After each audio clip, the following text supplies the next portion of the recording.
On a déjà vu comment faire le patron et le montage de ce bracelet de poignet à la surjeteuse. Aujourd'hui, on va voir comment le faire 100% à la machine à coudre avec une finition invisible. On commence par tracer le patron et pour plus de détails, référez-vous à la vidéo précédente pour voir comment faire les différentes modifications. Coupez vos pièces et si vous avez du mal à marquer des plis sur le tissu, entoilez vos pièces à cette étape en utilisant de la toile thermocollante tissée. Pliez votre pièce envers contre envers dans le sens de la longueur et marquez le pli au fer. On va ensuite vers l'un des bords de longueur et on forme un pli à 1 cm du bord qu'on marque au fer aussi. Voilà ce que ça donne.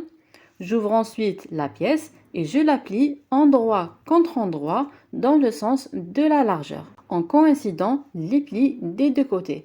Puis je pique à 1 cm du bord et j'ouvre la couture. Je reforme les deux premiers plis que j'ai créés précédemment pour obtenir ce bracelet. Je passe maintenant à la préparation de la manche où j'ai 1,5 cm de marge de couture sur les côtés. Je commence par plier la manche envers contre envers et j'assemble les côtés à 0,5 cm du bord.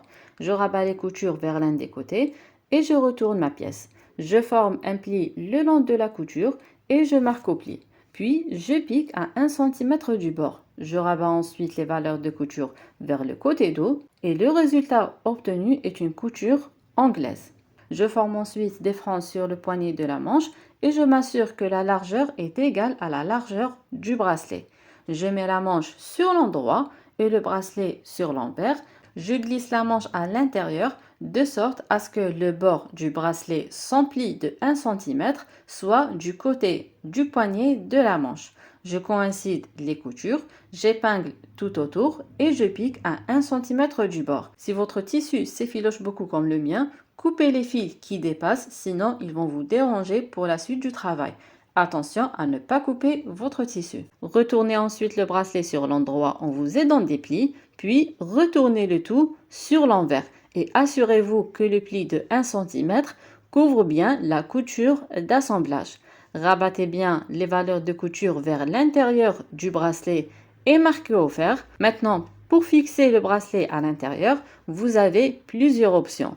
Faire une couture invisible à la main, utiliser le ruban thermocollant double face qu'on utilise généralement pour les ourlets en alignant le bord du ruban avec le pli du bracelet, ou bien faire une surpiqûre invisible à l'extérieur mais qui sera visible à l'intérieur. Pour l'exemple, je vais appliquer les options 2 plus 3.